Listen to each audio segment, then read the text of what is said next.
জুলাই বিপ্লবের বীর শরীফ ওসমান হাদি হত্যাকাণ্ডে কি সত্যি জড়িয়ে আছে বিএনপির হেভিওয়েট নেতা মির্জা আব্বাসের নাম? ঢাকা ৮ আসনের রাজনীতির মাঠ থেকে কাঁটা সরাতেই কি ভাড়াটে খুনি দিয়ে এই হত্যাকাণ্ড ঘটানো হয়েছে?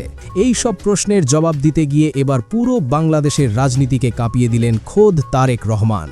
নিজ দলের এত বড় একজন সিনিয়র নেতার বিরুদ্ধে প্রকাশ্যে বিচারের হুঙ্কার দিয়ে তিনি বললেন, হাদি হত্যাকাণ্ডে যদি দলের কোনো নেতা এমনকি মির্জা আব্বাসও জড়িত থাকেন তবে তারও বিচার করা হবে, কাউকে ছাড় দেওয়া হবে না। দর্শক, বাংলাদেশের রাজনৈতিক ইতিহাসে এমন ঘটনা একেবারেই অভূতপূর্ব। একজন শীর্ষ নেতা প্রকাশ্যে তার নিজের দলেরই প্রভাবশালী এক নেতার দিকে সন্দেহের আঙুল তুলছেন। মির্জা আব্বাস কি সত্যি এই হত্যার মাস্টারমাইন্ড? স্বাগত জানাচ্ছি প্রাইম নিউজে। ইনকিলাব মঞ্চের আহ্বায়ক শরীফ ওসমান হাদির নির্মম হত্যাকাণ্ডের পর যখন পুরো দেশ ফুঁসে উঠেছে, ঠিক তখনই সংবাদ সম্মেলন করে এই বোমা ফাটালেন তারেক রহমান। অন্যদিকে নিজের বিরুদ্ধে ওঠা সব অভিযোগ অস্বীকার করে পাল্টা চ্যালেঞ্জ ছুড়ে দিয়েছেন মির্জা আব্বাস। আজ আমরা জানাবো এই হত্যাকাণ্ডের পেছনের আসল রাজনৈতিক সমীকরণ এবং পর্দার আড়ালের চাঞ্চল্যকর সব তথ্য। ভিডিওটি না টেনে শেষ পর্যন্ত দেখুন। ঘটনার সূত্রপাত একটি জরুরি সংবাদ সম্মেলন থেকে। দেশি বিদেশি গণমাধ্যমের সামনে উপস্থিত হয়ে তারেক রহমান অত্যন্ত দৃঢ় কণ্ঠে একটি ঘোষণা দেন, যা উপস্থিত সাংবাদিকদের রীতিমতো স্তম্ভিত করে দেয়। তিনি বলেন, হাদি হত্যাকাণ্ডের প্রধান দুই শুটার ফয়সাল করিম এবং আলমগীর হোসেনকে ভারত থেকে গ্রেপ্তার করা হয়েছে, কিন্তু আমরা জানি এরা শুধু গুলি চালিয়েছে। আসল মাস্টারমাইন্ড কে এই হত্যাকাণ্ডের নির্দেশ দিয়েছে তা আমাদের খুঁজে বের করতে হবে। এরপরই আসে সেই বোমা ফাটানো মন্তব্য।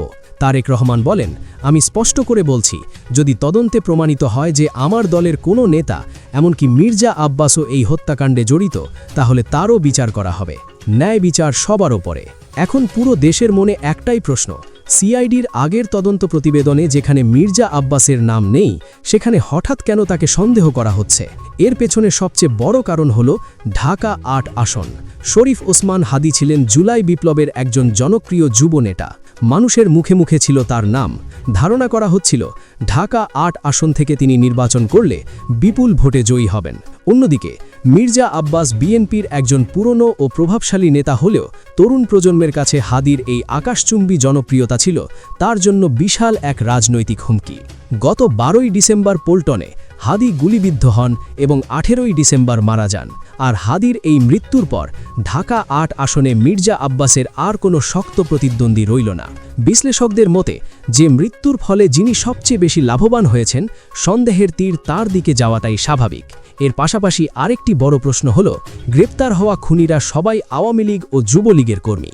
শেখ হাসিনা দেশ ছেড়ে পালানোর পর আওয়ামী লীগের লোকেরা কেন হাদিকে মারবে? গুঞ্জন উঠেছে, রাজনৈতিক পথ পরিষ্কার করতেই কি তবে আওয়ামী লীগের ভাড়ায় চালিত খুনি দিয়ে এই হত্যাকাণ্ড ঘটানো হয়েছে? নিজের বিরুদ্ধে ওঠা এমন গুরুতর ও ভয়ঙ্কর অভিযোগ সম্পূর্ণ ভিত্তিহীন বলে দাবি করেছেন মির্জা আব্বাস। পাল্টা এক সংবাদ সম্মেলনে তিনি ক্ষোভ প্রকাশ করে বলেন, আমি সম্পূর্ণ নির্দোষ। আমাকে ফাঁসানোর জন্য এটি একটি পরিকল্পিত রাজনৈতিক ষড়যন্ত্র। তারেক রহমান কোনো প্রমাণ ছাড়াই আমার নাম নেওয়ায় আমি অত্যন্ত মর্মাহত। তবে আমি যে কোনো ধরনের তদন্তে সহযোগিতা করতে প্রস্তুত, কারণ আমি জানি সত্য একদিন বের হবেই। এদিকে তারেক রহমানের এই সাহসী ঘোষণাকে স্বাগত জানিয়েছে জামায়াতে ইসলামী ও 11 দলীয় জোট। জামায়াতের আমির ডক্টর শফিকুর রহমান বলেছেন, আমরা ন্যায় বিচার চাই। তারেক রহমান যদি সত্যিই ন্যায় বিচার চান তবে তাকে স্বাগত, কিন্তু কোনো নির্দোষ মানুষকে যেন ফাঁসানো না হয় সেদিকেও খেয়াল রাখতে হবে। গ্রেপ্তারকৃত খুনিরা প্রাথমিক জিজ্ঞাসাবাদে জানিয়েছে, যুবলীগ নেতা বাপ্পির নির্দেশেই তারা হাদিকে গুলি করেছিল। এখন সবার চোখ পলাতক এই বাপ্পির দিকে। বাপ্পি ধরা পড়লেই বেরিয়ে আসবে আসল মাস্টারমাইন্ডের নাম। তারেক রহমান জানিয়েছেন, এই ঘটনার সত্য উদ্ঘাটনে আন্তর্জাতিক শীর্ষদের নিয়ে একটি বিশেষ তদন্ত কমিটি গঠন করা হবে। রাজনৈতিক বিশ্লেষকদের মতে তারেক রহমানের এই ঘোষণা একটি মাস্টার স্ট্রোক। এর মাধ্যমে তিনি জনগণকে বার্তা দিতে চাইছেন যে দুর্নীতি বা অপরাধের ক্ষেত্রে তিনি নিজের দলের কাউকেই ছাড় দেবেন না। দর্শক, আপনাদের কি মনে হয়, মির্জা আব্বাস কি সত্যিই হাদি হত্যাকাণ্ডের মাস্টারমাইন্ড, নাকি এটি তাকে রাজনীতি থেকে মাইনাস করার কোনো গভীর ষড়যন্ত্র? তারেক রহমান কি পারবেন নিজের দলের হেভিওয়েট নেতার বিচার নিশ্চিত করতে? আপনাদের মূল্যবান মতামত অবশ্যই কমেন্ট করে আমাদের জানাবেন। রাজনৈতিক অঙ্গনের সব সত্য ও সাহসী খবর পেতে প্রাইম নিউজের চ্যানেলটি সাবস্ক্রাইব করে বেল আইকনটি বাজিয়ে রাখুন। ধন্যবাদ।